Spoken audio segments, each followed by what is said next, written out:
بفضل الحمد لله نحمده ونستعينه ونستغفره ونؤمن به ونتوكل عليه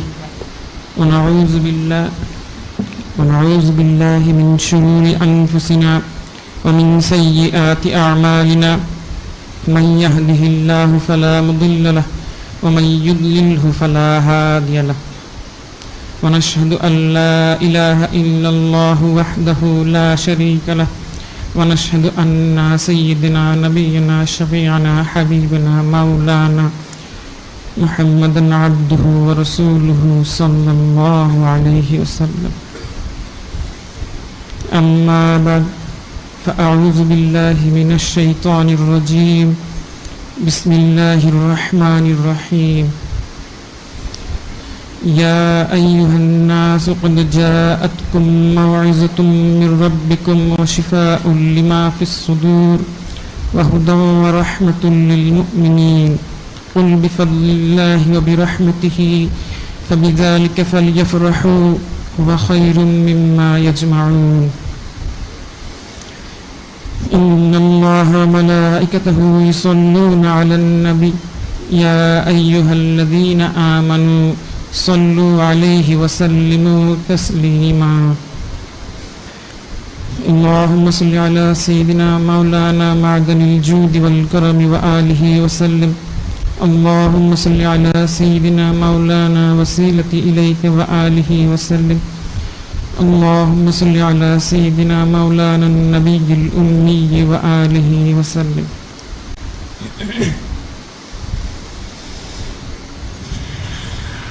আজকে আমার আলোচনার বিষয় হচ্ছে আমাদের উপর নূরে মুজাসসাম হাবিবুল্লাহ হুজুর পাক সাল্লাল্লাহু আলাইহি ওয়াসাল্লাম ওনার হক মোবারক সম্পর্কে।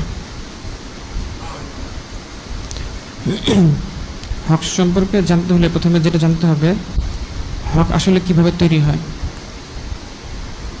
হক তৈরি হয় উপকারের মাধ্যমে, অর্থাৎ কেউ যদি আমাদেরকে উপকার করে তাহলে আমাদের উপর উপকারকারীর প্রতি একটা হক তৈরি হয়।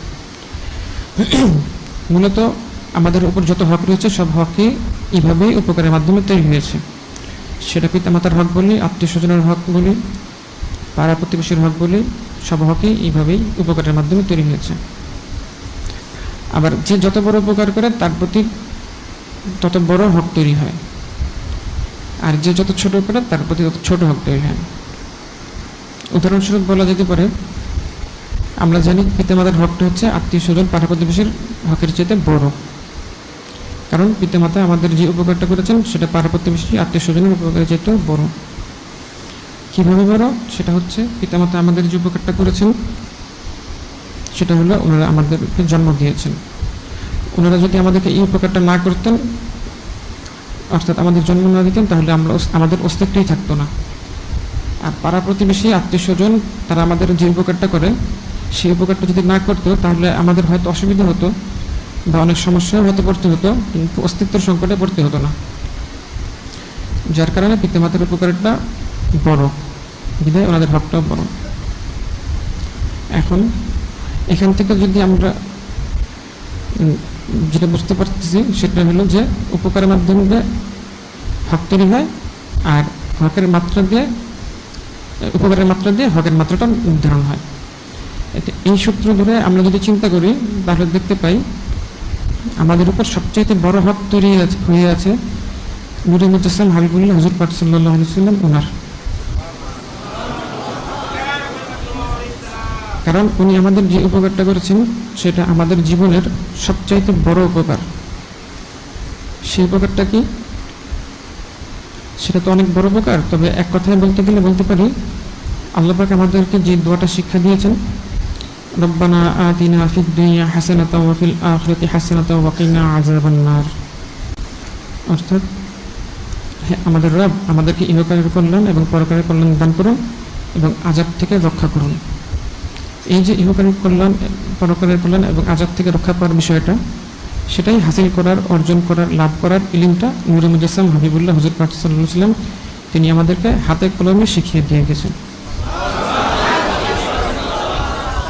এই যে উপকারটা করেছেন এটা আমাদের জীবনের সবচেয়ে বড় উপকার। কীভাবে সবচেয়ে বড় উপকার? প্রথমত এই উপকারটার ব্যক্তি অনেক বড়। ইহকালীন কল্যাণ বলতে জীবনের শুরু থেকে শেষ পর্যন্ত সমস্ত ধাপে এবং জীবনযাপনের সমস্ত শাখা প্রশাখায় কীভাবে কল্যাণ হাসিল করতে হবে সেটা বোঝানো হয়েছে। আর পরকালীন কল্যাণ বলতে এটা মৃত্যুর পর থেকে অনন্তকাল পর্যন্ত সব কিছুর কল্যাণ বোঝানো হয়েছে। আর আযাব বলতে ইহকালের আযাব এবং পরকালের আযাব থেকে রক্ষা পাওয়া বোঝানো হয়েছে। সুতরাং উপকারটা কত বড় সেটা সহজে বুঝে যাবে। এটা হলো প্রথম বিষয়। আর দ্বিতীয় বিষয় হচ্ছে এই উপকারটা না পেলে অন্য সব উপকারগুলো অর্থহীন বা নিঃশেষ হয়ে যায়। তখন অন্য সব উপকারগুলোকে আর উপকার বলে মনে হয় না। কারণ আমরা যদি ইহকালীন কল্যাণ হাসিল করতে না পারি, আমাদের জীবনটা যদি অকল্যাণে ভরে যায়, শাস্তি দিয়ে ভরে যায়, তাহলে আমাদের জীবনটাকে বৃথা বলে মনে হবে এবং জন্ম নেওয়াটাকেও ভুল বলে মনে হবে। ফলে জীবনের সব উপকারই তখন অর্থহীন বলে মনে হবে। এমনকি একটু আগে আমরা যেটা বললাম, আমাদের পিতামাতা আমাদেরকে যে উপকারটা করেছেন, আমাদের জন্ম দিয়েছেন, এটা অনেক বড় উপকার, কিন্তু তখন এটা ক্ষতি বলেই মনে হবে। পক্ষান্তরে আমরা যদি ইহকালে প্রকৃত কল্যাণ হাসিল করতে পারি, আমাদের জীবনটা কল্যাণে ভরে যায় এবং ইহকালীন আযাব থেকে রক্ষা পাই, তাহলে সব জীবনের সব উপকারকেই উপকার হিসেবে মনে হবে এবং বাবা মা আমাদের যে উপকারটা করেছেন সেটাকেও অনেক বড় উপকার বলেই মনে হবে। এটা তো গেল ইহকালের কথা। পরকালের কল্যাণের কথা তো হিসেবের বাইরে।